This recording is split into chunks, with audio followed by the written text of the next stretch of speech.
Alguns anos atrás, eu estive na Coreia com um grupo de pastores e numa reunião de consulta para a evangelização do mundo, e estava falando entre nós o Dr. Cho. E ele contou uma experiência que moveu o meu coração, tocou a minha alma. Ele disse que quando ele começou o ministério, ele tinha sido treinado num seminário nos Estados Unidos, e logo depois, então, da Guerra da Coreia, ele volta para o seu país para começar o seu ministério ali como pastor, e ele faz tudo exatamente como ele aprendeu no seminário. Ele vai lá e começa a bater de porta em porta, a evangelizar, a pregar a mensagem da salvação. E ele era uma pessoa assim muito aguerrida, não é? Muito insistente na evangelização. E ele falava: olha, se você não se converter, você vai para o inferno. E de fato, a palavra de Deus ensina isso. E um dia ele se deparou com uma senhora, e essa senhora olhou para ele e disse assim: você acha que eu tenho medo do inferno? E ele ficou assustado: como é que pode? Ela disse assim: eu tenho 4 filhos, eu não tenho o que dar de comer para eles. No inverno que está se aproximando, eu não tenho dinheiro para comprar lenha para aquecer minha casa, e eu não sei se eles vão morrer de frio ou se vão morrer de fome. Eu vivo um inferno todo dia. E bateu a porta na cara dele.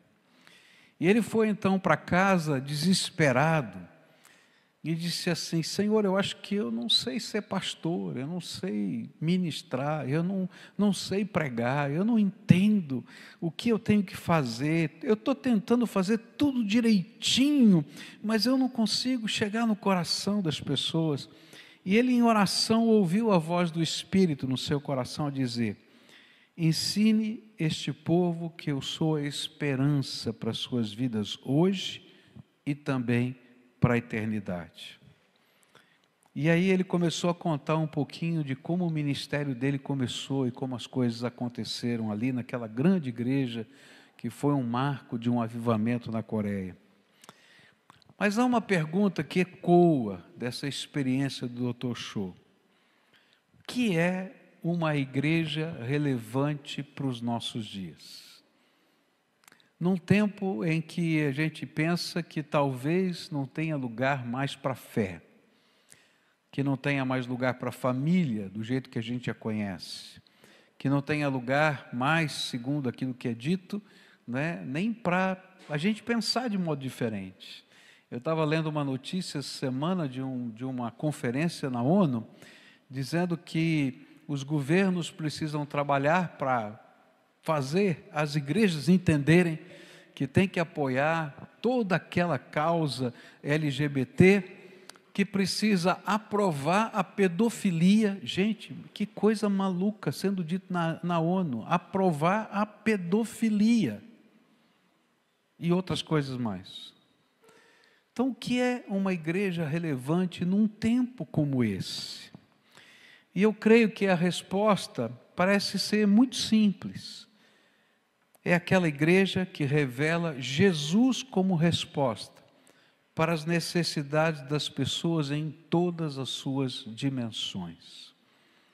E como é que nós podemos revelar Jesus como resposta em todas as dimensões da vida? Porque quando a gente fala de Cristo, quando a gente fala da fé, a gente não está falando apenas de um discurso religioso, a gente está falando de vida transformada, de bênção, que move a sociedade, que move as pessoas, que constrói coisas novas. Como é que isso acontece em todas as dimensões? E com essa pergunta na mente, eu comecei a fazer uma investigação na Bíblia, e queria dividir com vocês o que eu aprendi na palavra de Deus. E queria começar com Mateus capítulo 9, versículos 35 e 36.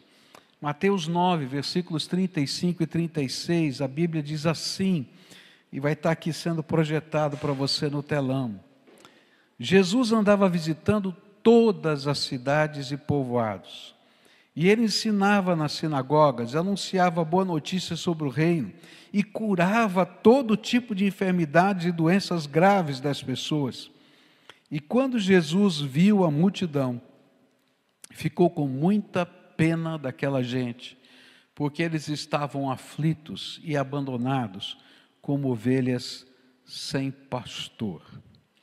A primeira maneira de levarmos Jesus como resposta para todas as questões da vida, porque Jesus tem resposta para todas as questões da vida, é quando o povo de Deus começa a viver sensibilidade.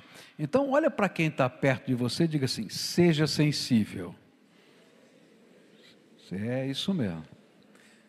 Se a gente não tiver sensibilidade, a gente não vai levar resposta nenhuma. E é interessante porque essa sensibilidade nos faz ouvir o que Jesus está ouvindo. Jesus está ouvindo o grito das pessoas pedindo socorro. Sabe, eu não estou ouvindo muitas vezes, mas quando tem uma criança na rua abandonada, Jesus está ouvindo o grito daquela criança pedindo socorro. Eu me lembro de uma vez que um grupo de jovens saiu da igreja para fazer evangelismo e eles entraram num mocó, né? Eu não sei se tem essa expressão aqui. Mocó é um buraco na terra que eles fazem, tipo uma caverna cavada, e dormem lá dentro. Então um grupo de garotos dormia dentro daquele buraco, na cidade de Curitiba. E esse grupo de adolescentes e jovens estava lá e começaram a evangelizar e convidaram os meninos que estavam naquele mocó a vir para o culto.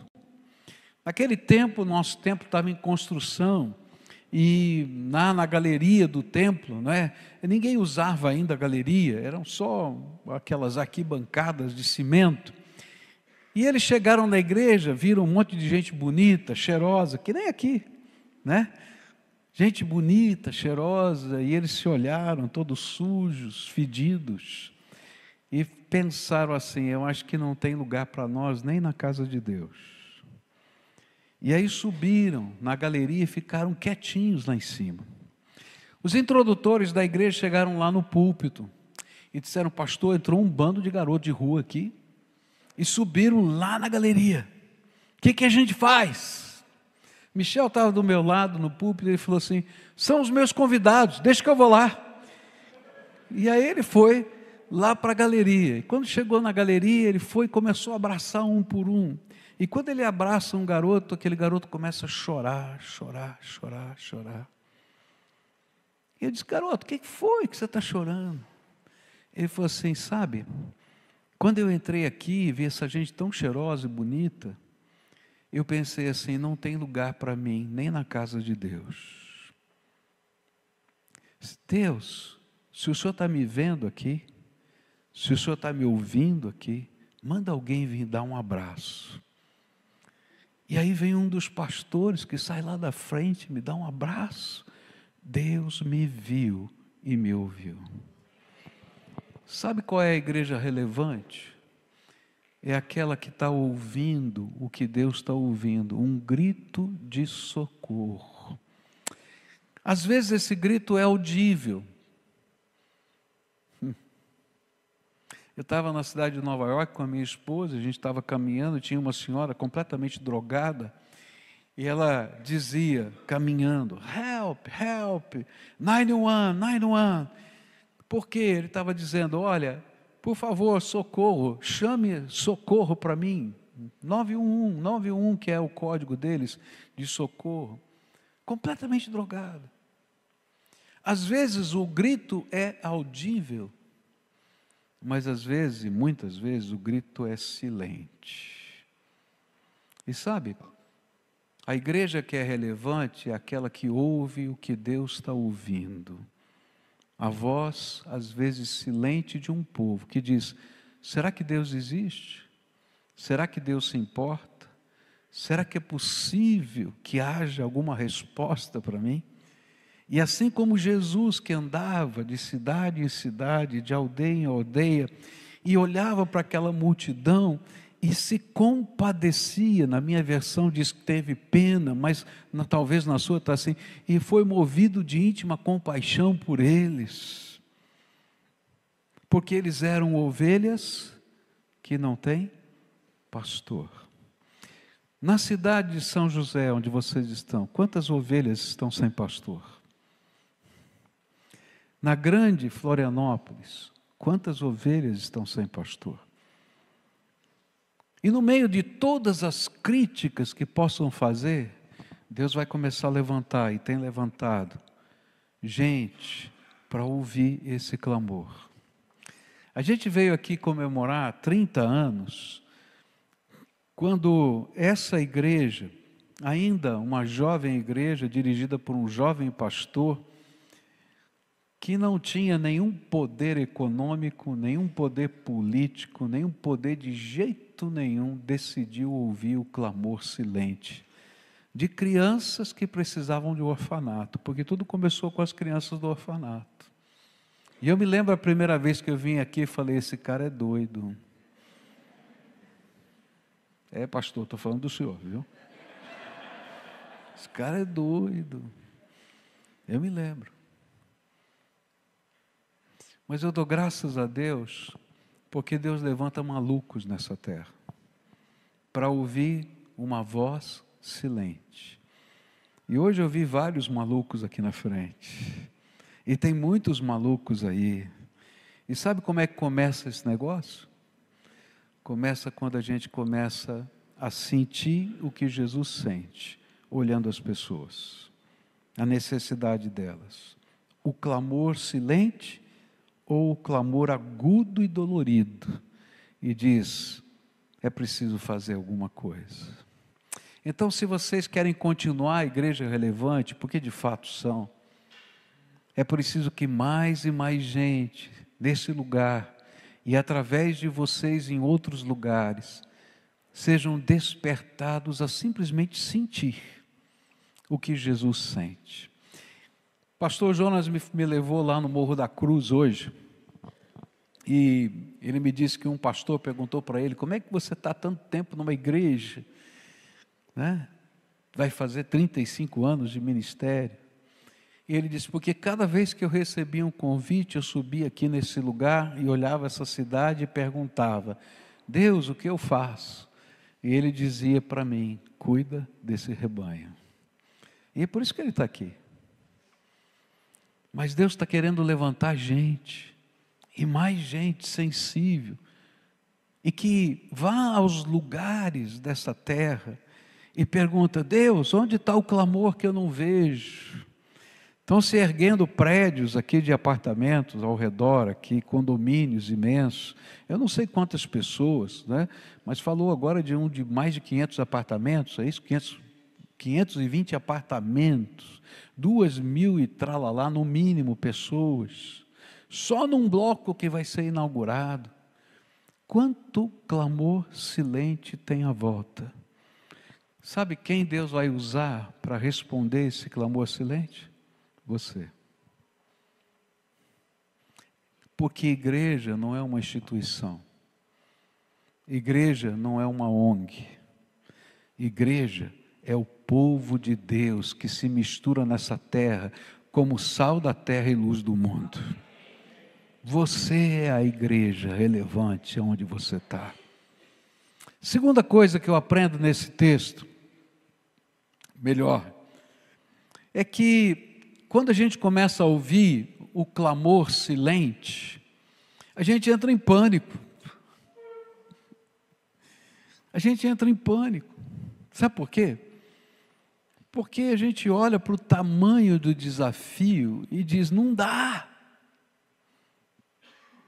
E eu não estou falando de grana só, eu estou falando de volume. Eu estava numa reunião, terça-feira, na cidade de Belo Horizonte, onde a gente está lançando um projeto maravilhoso, eu espero que essa igreja entre nesse projeto, Touch Peace, é uma missão online, onde a gente vai colocar pessoas que estão em angústia, em contato com crentes, para aconselhar, orar e chegar no coração deles, isso no mundo todo, em todas as línguas, mas vamos começar no Brasil. E aí a gente estava discutindo o seguinte, ok, quando a gente lançar a primeira campanha, pelos dados que a gente tem de informação da internet, de tanta gente desesperada, tanta gente querendo se suicidar, de tanta gente que perdeu o rumo, nós não vamos dar conta. Como é que vai ser? Sabe, sempre que Deus lança um desafio, a gente sempre vai pensar assim: será que a gente vai dar conta? E aí, Jesus continua a explicar, depois dele falar da sensibilidade, depois dele falar das ovelhas sem pastor, olha só o que ele diz em Mateus 9, versículos 37, 38 e 10, verso 1, diz assim: então disse aos discípulos: a colheita é grande mesmo, mas os trabalhadores são poucos. E aqui vem a chave: peçam ao dono da plantação que mande mais trabalhadores para fazerem a colheita. E Jesus chamou seus 12 discípulos e lhe deu autoridade para expulsar espíritos maus e curar todas as enfermidades e doenças graves. Sabe, quando a gente ouve, a gente vê o tamanho. E aí o Senhor diz assim: olha, a igreja relevante é aquela que não apenas ouve o clamor silente, mas clama ao céu, junto com aqueles que estão pedindo socorro, para que Deus levante trabalhadores para a sua seara. E sabe, essa palavra que está ali é muito forte, é ekbalo, é uma palavra muito forte, que significa pegar e arrancar com força e jogar. E então a gente começa a orar: Senhor, desperta a tua igreja. Senhor, desperta a tua igreja. Senhor, desperta a tua igreja. Levanta homens e mulheres, crianças, jovens, adolescentes. Levanta, Senhor, universitários, trabalhadores braçais. Levanta, mas arranca com força e empurra para dentro da tua obra. Porque o clamor que está chegando ao céu é muito grande. Hoje eu vim aqui para dizer: Jesus, sacode a tua igreja. Você está entendendo? É você que eu estou colocando. O Senhor não faz dormir mais. Ô pastor, para com isso. Não, se Deus tem uma missão para você, você está sensível, já ouviu a voz de Deus, mas está parado no seu canto, é com você que eu estou falando, cara. Porque Deus tem algo para fazer nessa terra, hoje, através de gente simples, que se dispõe a servir. E sabe, o interessante é que quando a gente se dispõe a servir, tudo aquilo que nos impede, que é o medo de fracassar, de errar, de falhar, vai embora, porque Deus nos unge poderosamente. Lá no capítulo 10, versículo 1, ele diz: estou dando autoridade para eles, autoridade espiritual, para enfrentar demônios, para fazer isso, para fazer aquilo. Sabe, quando Deus levanta a sua igreja, Ele derrama poder do Espírito Santo no meio dela. E coisas tremendas de Deus vão acontecer, mas elas não acontecem se a gente estiver sentado no lugar da gente. Então, primeira coisa, diga para quem está perto de você: seja sensível. Agora diga: ouça a voz do Espírito. E para de ser acomodado. Você recebe isso? Meditando então, qual é a igreja relevante? Eu começo a ler a palavra de Deus e descubro que somente sensibilidade não é suficiente. A gente pode chorar, quem sabe até ficar arrepiado, diante de cenas dramáticas ou de testemunhos impactantes, e ainda assim continuarmos irrelevantes. Por isso eu gostaria de colocar um segundo texto que nos ajuda a perceber qual deve ser o próximo passo. Lucas 10, versículos 33 em diante, a palavra diz assim: mas um samaritano que estava viajando por aquele caminho, chegou até ali, e quando viu o homem, ficou com muita pena dele. E então chegou perto dele, limpou os seus ferimentos com azeite e vinho, e em seguida os enfaixou. Depois disso o samaritano colocou-o no seu próprio animal e levou para uma pensão, onde cuidou dele. E no dia seguinte entregou 2 moedas de prata ao dono da pensão, dizendo: tome conta dele, e quando eu passar aqui na volta, pagarei a você o que você gastar a mais com ele. E então Jesus perguntou ao mestre da lei: na sua opinião, qual desses 3 foi o próximo do homem assaltado? Aquele que o socorreu, respondeu o mestre da lei. E Jesus disse: vá e faça o mesmo. O bom samaritano disse: vá e faça o mesmo. Diz para quem está perto, ó, vá e faça o mesmo. Fala. É isso aí. Quando eu olho para esse texto, eu aprendo que, se queremos ser relevantes, quando ouvimos o grito do socorro, e às vezes esse grito é silente, a primeira coisa que a gente tem que fazer é parar. Você conhece a parábola? 2 religiosos passaram antes pelo que precisava de socorro. Muito provavelmente eles viram a desgraça de um homem quase morto. Quem sabe choraram e comentaram da violência dos dias atuais. Mas passaram do outro lado, bem longe, para que não fossem contaminados de alguma maneira, porque eles estavam com pressa e não podiam parar. Mas um samaritano parou. E não é porque ele estava desocupado, porque ele não tinha nada para fazer, porque ele não tivesse compromissos, porque ele não tivesse que pagar suas contas. Ele parou porque ele ouviu o grito de socorro. Eu ouvi o pastor Wander, da Igreja Batista do Recreio, lá no Rio de Janeiro, me falar de quando a sua igreja parou para socorrer o povo desabrigado pelas chuvas, e ele disse: foi o melhor culto que nós já tivemos.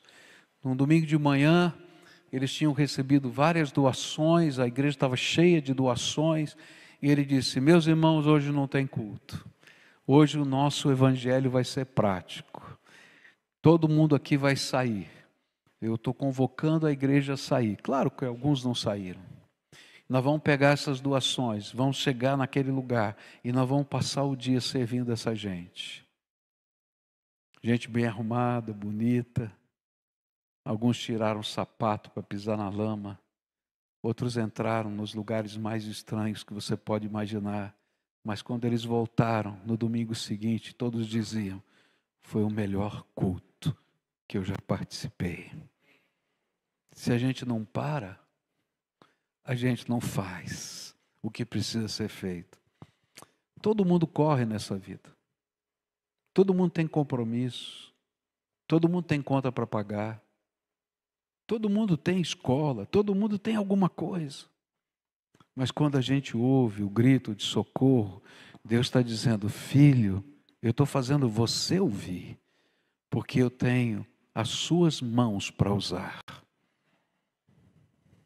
Mas se a gente não para, eu posso ter o discurso da fé, eu posso ter as canções da fé, mas serei como os religiosos que passaram de largo.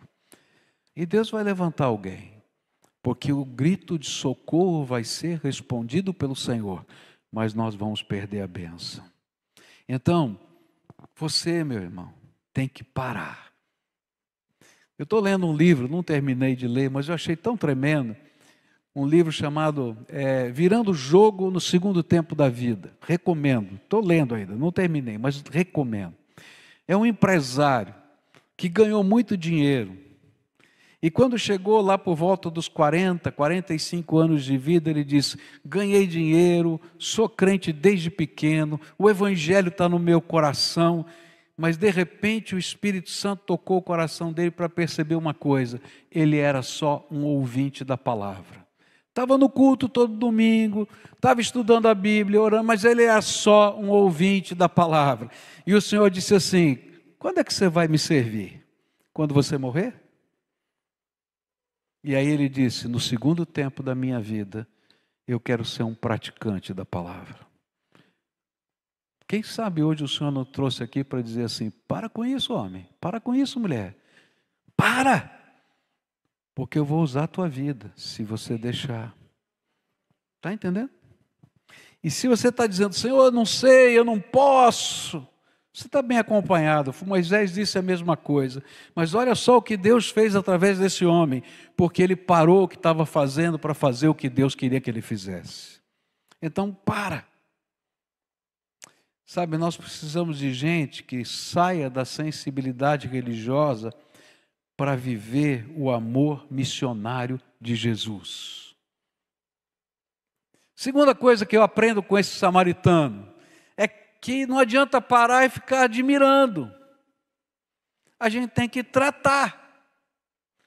E aí é interessante isso, porque o samaritano não parou apenas, mas ele tratou. E eu quero dizer que uma igreja que faz diferença, um povo que faz diferença, não consegue fazer diferença sem limpar as feridas. E aí, para isso, a gente precisa ir onde estão as feridas.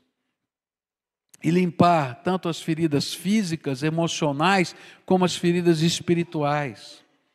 Nós precisamos de pessoas que se disponham a parar um pouco da sua correria para ir e tratar e entrar na água suja da sociedade.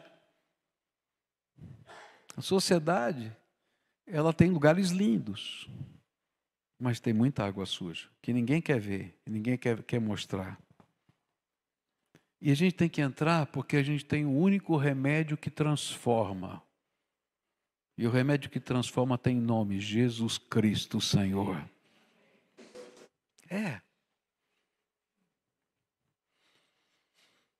Não adianta só parar e não adianta só tratar as feridas. E essa vem a parte difícil. É preciso pagar a conta. O samaritano chegou lá, pegou do bolso dele e pagou. Ele não falou, por que o INSS não paga? Por que o governo não paga? Porque não sei. O grito é mais importante do que a estrutura. Ele vai lá e paga a conta e diz, olha, se faltou, quando eu voltar aqui eu pago o resto. O Senhor nos chama a uma mordomia motivada pela visão do reino. O Senhor está nos ensinando a viver algo novo. Sabe, existe uma grande diferença entre a economia do reino e a economia de mercado. A economia de mercado, a gente faz aquilo que a gente tem em caixa. A gente faz as contas e diz o que é possível. Todo mundo faz isso na sua empresa. Mas quando a gente está falando de obra de fé, a gente faz aquilo que Deus manda, na hora que Deus manda. Porque se Ele mandou, o recurso vem da mão dEle e virá como um milagre. Eu não estou dizendo para você tocar a tua empresa assim não, que você vai quebrar. Mas a obra de Deus é feita assim. Por quê? Porque se a gente faz só o que a gente pode, então Deus não participou dessa obra. Mas se a gente faz o que Deus manda, a glória é dEle. Por isso, sempre foi Deus. Você pode dizer junto aqui? Sempre foi Deus. Não tem outra explicação. Milagre é Deus quem faz. E aí a gente vai pagar a conta. E às vezes Deus vai começar com você, meu amigo. Não tem jeito. Eu acho tremendo porque na economia do reino de Deus tem coisas assim inusitadas. Eu estou terminando de escrever um livro sobre gente simples, como Deus usa gente simples. E tem um personagem nesse livro, aquele senhor que é dono do burrinho que Jesus vai entrar na entrada triunfal de Jerusalém. E Jesus diz assim, ó, vocês vão até tal lugar, desamarrem um burrinho que nunca foi usado, tá? E tragam aqui, porque eu vou precisar dele. E se o dono do burrinho perguntar alguma coisa, diga, o mestre precisa dele. Agora você imagina, eu vou contextualizar. Se alguém chegasse na sua casa, abrisse o portão da sua casa, pegasse seu carro zerinho, que você nem experimentou ainda, porque o burrinho era um veículo de alto padrão naquele tempo, e dissesse assim, ô meu, o que você está fazendo aí com o meu carro? Ele disse, o mestre precisa dele. O que é que você faria? E ele falou, pode levar o burrinho, porque o mestre precisa dele. Vai chegar momentos na nossa vida que o Espírito Santo vai chegar perto de você e dizer assim, Jesus quer usar o seu carro. Jesus quer usar o teu casaco. Jesus quer usar a sua vida. E o que é que você vai responder? Essa é a economia do reino. Essa é a economia do reino. Porque Deus começa a levantar a gente de uma maneira extraordinária. Alguns estarão aqui e outros virão de outros lugares que você não conhece, que você nunca viu, mas coisas tremendas de Deus vão acontecer, porque a gente está ouvindo um clamor, que Deus está ouvindo e participando desse movimento de Deus. E aí a gente paga a conta. Isso é visão de fé. A gente põe os pés na lama, como Josué e aqueles que carregavam a arca na passagem do Rio Jordão, puseram o pé na lama. E o milagre veio quando eles chegaram na metade. Assim acontece a obra de Deus sempre, meus irmãos. Não vai ser diferente. Mas Ele precisa levantar uma igreja, um povo, que diz: se o Senhor precisar do meu burrinho, pode contar comigo. Jesus pode contar com o seu burrinho? Toma cuidado com essa resposta. Porque pode ser que hoje à noite Ele te peça o teu burrinho. Terceira coisa que eu aprendo. Se uma igreja quer ser relevante, é preciso que compreendamos que mesmo que tenhamos toda a sensibilidade, engajamento em amor prático, isso ainda não nos fará ser uma igreja relevante. Simplesmente porque qualquer organização da sociedade pode fazê-lo. Tem várias instituições fazendo um monte de coisa aí. Mas nós temos um diferencial. Nós temos o poder do Espírito Santo de Deus. E uma igreja relevante é aquela que tem sensibilidade e amor prático, mas que vive o poder do Espírito Santo todos os dias na sua vida. Está entendendo? Por isso, eu gostaria de lembrá-los deste fato na vida de Jesus, que é Marcos capítulo 5, versículos 15 em diante, onde a Bíblia diz assim: quando chegaram perto de Jesus, viram um homem que antes estava dominado por demônios, e ficaram espantados, porque ele estava sentado, vestido, e no seu perfeito juízo. E os que tenham visto tudo aquilo, lhes contaram o que havia acontecido com o homem e com os porcos. E então começaram a pedir com insistência a Jesus que saísse da terra deles. E quando ele estava entrando no barco, o homem curado pediu com insistência: me deixe ir com o Senhor. Mas Jesus não deixou e disse: volte para casa e conta aos seus parentes o que o Senhor lhe fez e como ele foi bom para você. E então ele foi embora e contava na região das 10 cidades o que Jesus tinha feito por ele, e todos ficavam admirados. Ninguém tem poder de libertar, só Jesus. Então, com aquele endemoniado gadareno, a sociedade não sabia o que fazer. Então, sabe o que ela fazia? Ela colocava algemas, correntes, e prendia aquele homem no cemitério. Ou seja, não perturbe a gente, fique aqui no seu buraco. Mas a Bíblia diz que ele era tão violento que as correntes ele quebrava. E outra vez ele voltava para perturbar toda a sociedade. E a sociedade não sabia o que fazer com eles. Esse é o grande diferencial do povo de Deus. Ele tem o poder do Espírito Santo.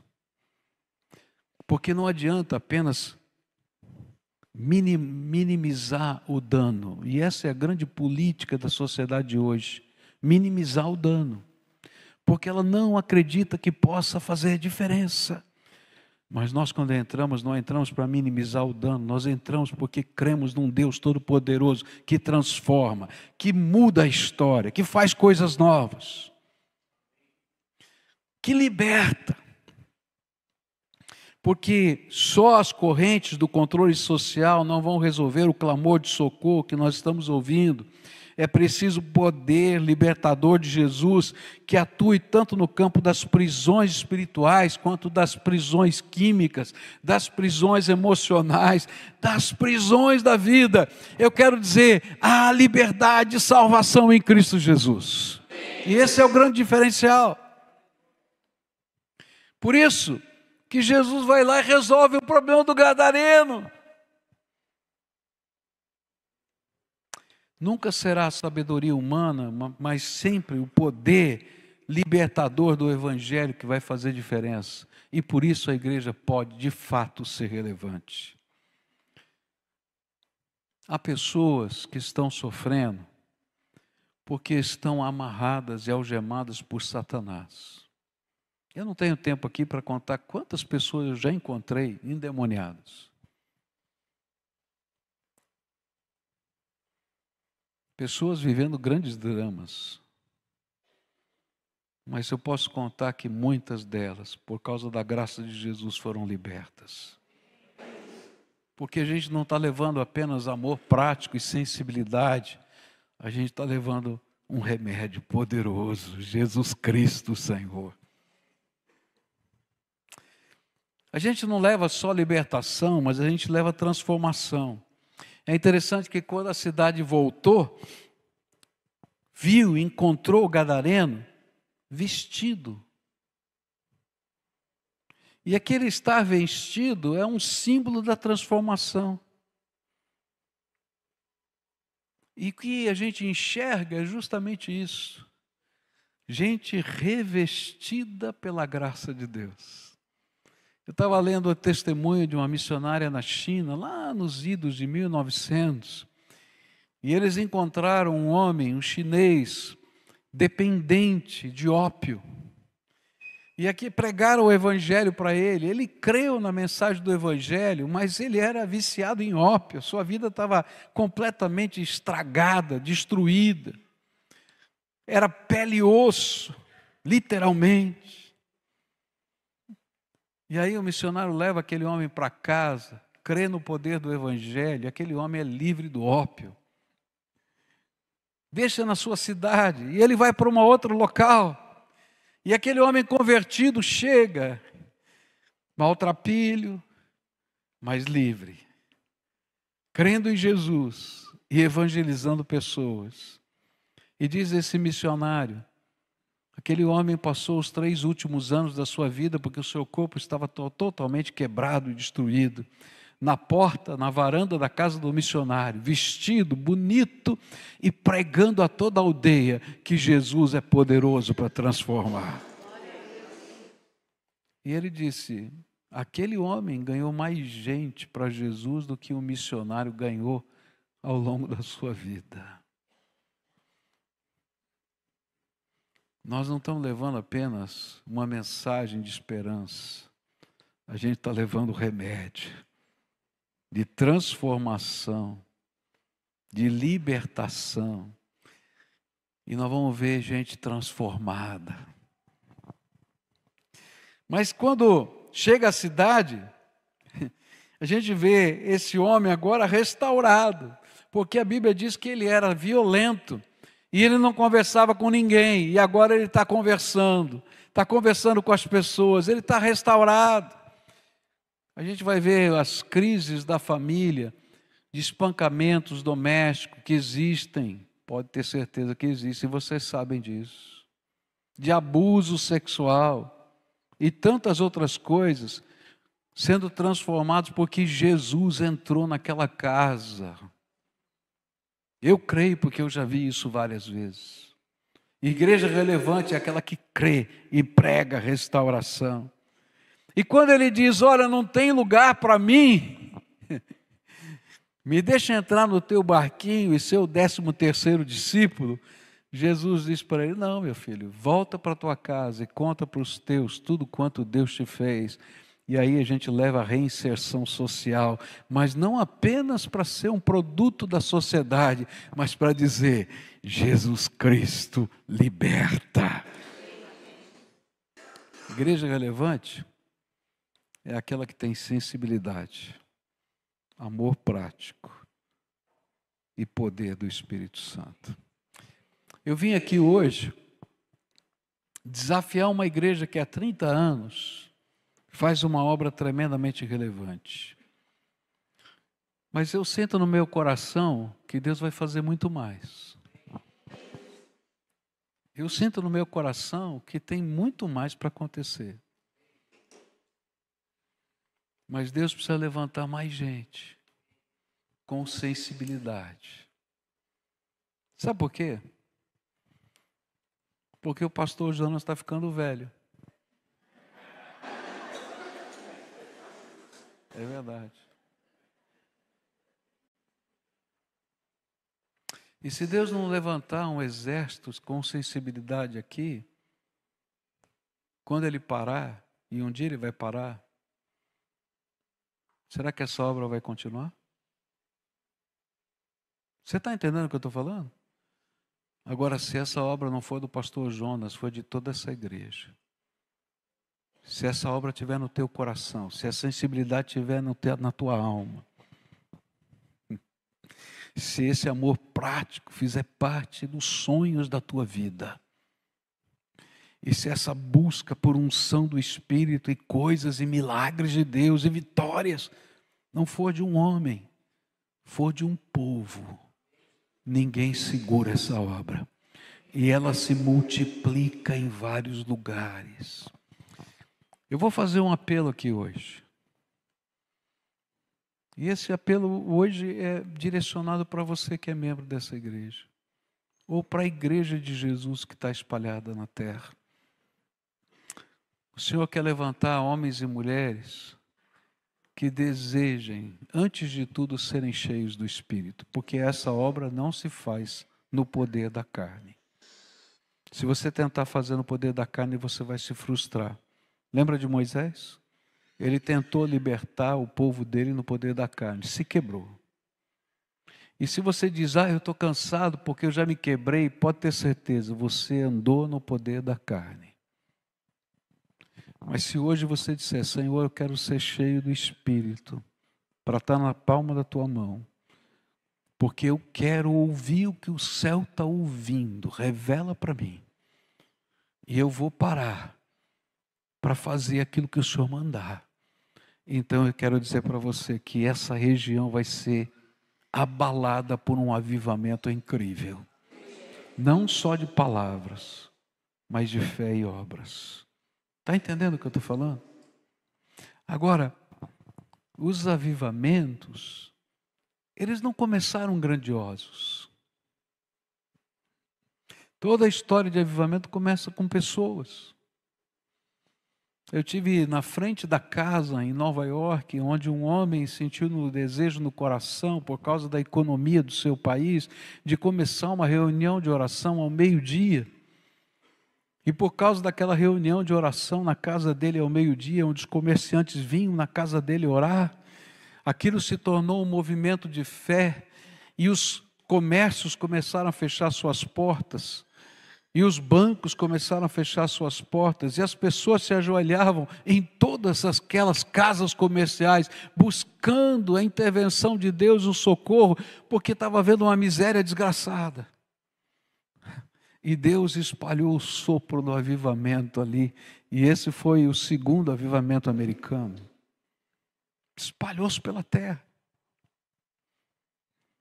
O avivamento no país de Gales começou com um seminarista, que estava no seminário, e Deus falou para ele, volta para a tua igreja, porque eu quero usar a tua vida. E ele disse, mas eu vou abandonar o seminário. Ele falou, vai, volta porque eu tenho uma missão. E ele chegou para o seu pastor e disse, olha, eu tive uma experiência com Deus, Deus me mandou sair do seminário. Ele falou, não, você é louco, tem que terminar, tem que fazer. Não, mas eu queria orar com a igreja. Ele falou, olha, eu não confio em você porque você já desistiu do seminário. Mas já que você quer orar, então só pode ter reunião de oração depois do culto terminado.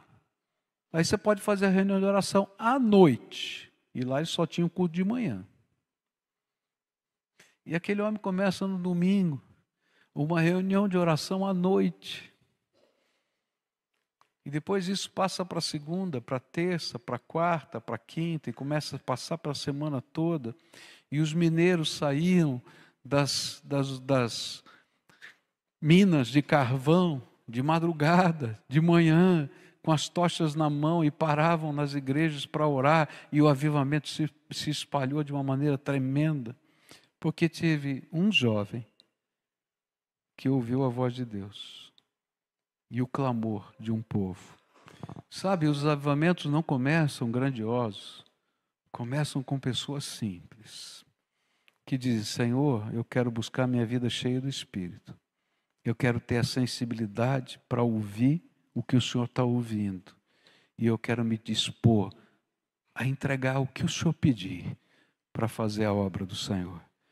E sabe, o sopro de Deus se espalha. Hoje eu quero orar por pessoas a quem Deus está falando isso e está dizendo: meu coração está ardendo. Senhor, se o Senhor precisar do meu burrinho, eu estou aqui. Se o Senhor precisar das minhas mãos, eu estou aqui. Eu já tentei. Já quebrei a cara algumas vezes. Mas eu quero começar no poder do Teu Espírito. Com sensibilidade e dedicação. E sabe, Deus não precisa mais do que isso não. Só gente na palma da mão dele. Sabe o que o Wesley pediu? Quando ele começou o projeto de avivamento dele, ele orou: Deus, dá-me 100 homens. Só me dá 100 homens, cheios do Espírito Santo, que queiram te servir com integridade de coração. Se o Senhor me der 100 homens dessa estirpe, eu vou virar o mundo de cabeça para baixo. E o Wesley fez isso, espalhou o avivamento na Inglaterra, nos Estados Unidos, de uma maneira poderosa. Porque 100 homens se multiplicam em milhares, quando a semente da graça de Deus se propaga na nossa vida. Eu queria orar por pessoas aqui hoje que entendem que o Espírito Santo falou com você. Não falou com o vizinho. Ah, que bom se meu pai estivesse aqui, se o meu avô estivesse aqui. Deus vai falar com eles quando for a hora. Você está aqui, Ele quer falar com você. O que é que está impedindo que Deus possa usar a tua vida? Queridos, às vezes são coisas tão bobas, tão tolas, que quando a gente olha à luz da eternidade dá até vergonha. E o Senhor está dizendo: você pode colocar a tua vida inteira na minha mão, porque eu vou usar você. E olha, Ele vai usar mesmo. Ele vai usar mesmo. E pode ter certeza que coisas tremendas de Deus vão acontecer. Mas você vai dizer: mas eu sou pequenininho. São esses que Deus usa mais. Porque os que se acham grandes são tão orgulhosos que Deus não pode usar, Ele tem que quebrar primeiro. Então, se você é essa pessoa, eu quero hoje fazer um momento de dedicação e consagração. Eu quero pedir a unção do Espírito sobre a sua vida. Eu quero pedir a unção de Deus sobre as suas mãos, sobre os seus lábios, sobre os seus pés, sobre os seus recursos, para a glória de Deus. E olha, se prepare, Deus vai começar a dar sonhos, vão surgir novos ministérios, vão surgir novas oportunidades. Por quê? Porque quando Deus entra nessa história, não tem igreja, não tem diretoria, não tem pastor que dê conta, meu filho. Porque Deus vai começar uma avalanche da graça de Deus. E a gente vai assistir e dizer: louvado seja Deus, louvado seja Deus. Começa.